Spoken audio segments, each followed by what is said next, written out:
I remember going to the doctor's office, and we went in his office, and he said, you know, for some people, this type of journey with surrogacy and, you know, just kind of this whole way of having children, sometimes it happens really fast, and sometimes it happens really slow. I just was like, okay, 1 or 2 times, I was like, this is a great story. Like, it helps you have a little patience and not think that it happens right away. Not to think that it was going to take us 5 years, 12 times, 5 years, 6 egg donors, 5 surrogates, and emotional burden, and obviously financial burden.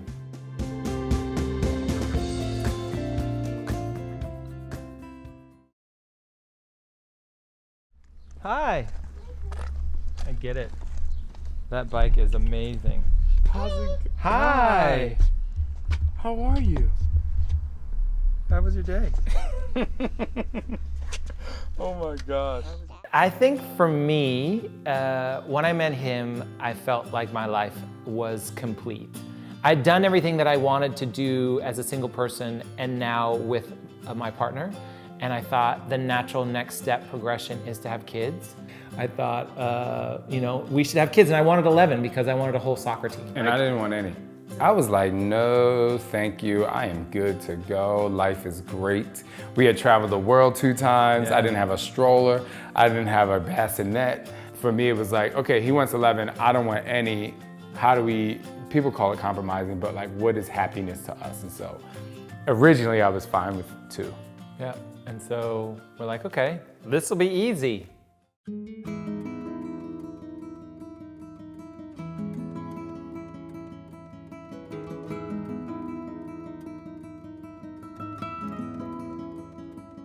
Our process of having children it was just a waiting game. It was like being an extra in a movie. You know how they tell you to show up at 3 p.m. and you think you're gonna shoot at 4, but you actually don't shoot until 3 a.m. You're just like, hurry up and wait. And we waited and waited and waited and waited and waited. Not only are you wanna have children for yourself and your spouse, and you know, you wanna grow this family, but the way we had to do it is we had to rely on other people and form relationships with other people. We're formulating relationships with the husband, the wife, the family, the kids, all to come to a point where it's like, hey guys, we tried a few times, it's not working, we still want a family, we can't try with you anymore, and no matter how you slice it, I don't care what anyone says, no matter how you slice it, emotions always win. Someone's always sad, someone's always crying. Someone's always hurt. Someone's always hurt. Someone thinks it's their fault. When it just, whatever the powers that be, just didn't want it to happen.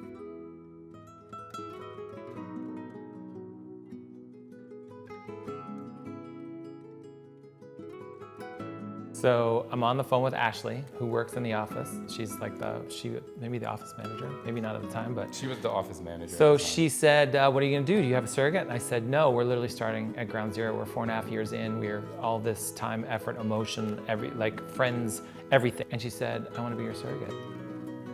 I nearly lost, I was like, what?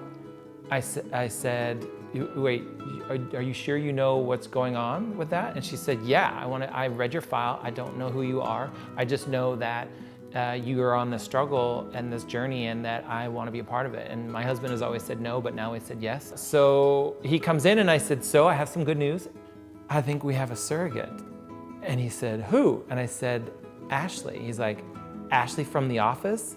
I was like, yeah, she said she wants to be our surrogate.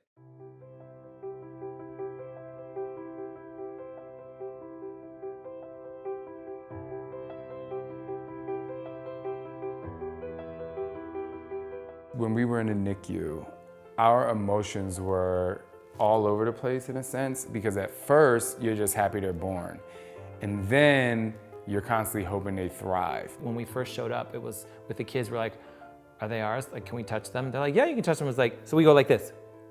They're like, no, you can touch them. And we're like, and she's like, no, put pressure on them, like actually touch them, because you're like, they're so small. I think they were like, probably from my finger to like this wristband. Like they were I don't know, like something like 17 inches, All I know maybe. is that They were so tiny. It was definitely 16 a inches. different type of emotional roller coaster than we had been on, but still calming because of the fact that we had experts helping us. So we were able to put our foot in the water, but not have to jump in.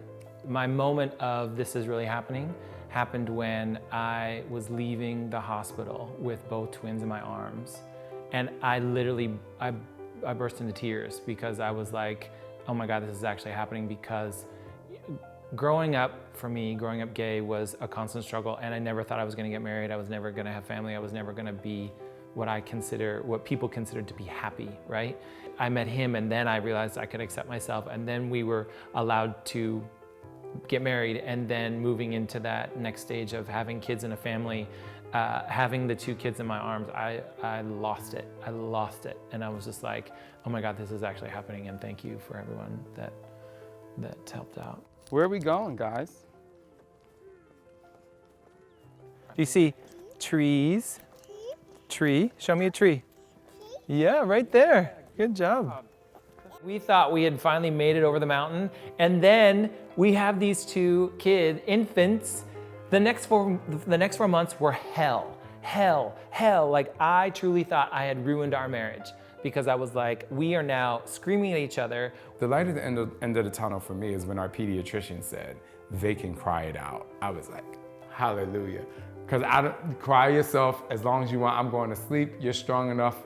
And he just couldn't deal with the crying. Another layer of stress to me, but I think when I started feeling more comfortable about the situation is when we got help, other than my parents. My parents are amazing, and they were very helpful. It was his parents, they live right next door, and it was us. And I was still traveling for work. And so I would come home, I would send him next door so he could sleep. I think we're able to balance family and work life, because this is number 1. Like, our relationship comes first, because if we don't have that basis, then we are not able to parent or love our kids effectively. So we establish boundaries. We establish what works for him or what he needs to do, what works for me, what I need to do, and we make it work for each other. And then we're very fortunate that we have help that can come in and alleviate some time or stress or whatever, to get us to be able to have this and then have that and then be able to still kind of function. Yes, you're gonna get in the back. Okay, here, you wanna follow Dada. Follow Dada, he's gonna take you to the back. Buddy. Hands up. Good job, buddy.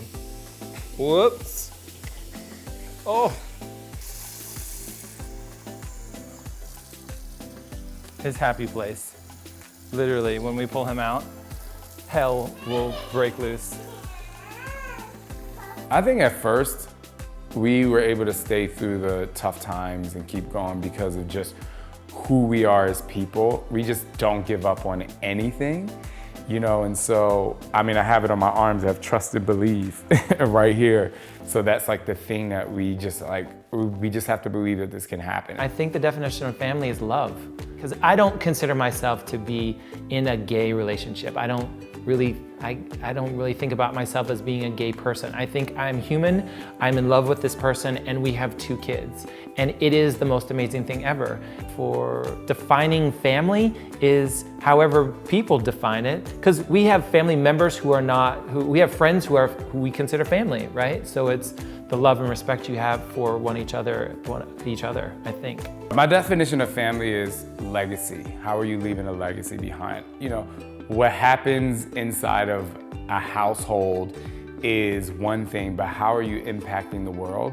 You know, you just never know what's inside of the home. And so I think that the energy that's inside of the home and how it impacts the world on the outside is really the definition of family and how much greatness you can bring to the world. Come here, guys. We're talking about you. Oh my gosh, those smiles. Hop, hop, little bunny, hop, hop, hop, hop. Come here. Where are you going? Here, okay, come on. Hi.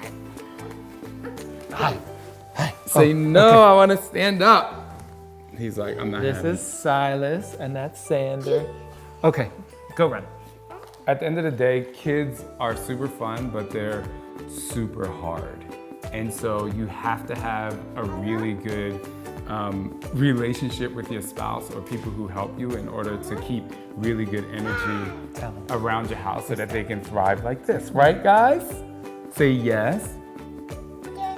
Yes. Sandra, say yes. Say bye. Say bye-bye. Can you wave bye-bye? Say bye-bye.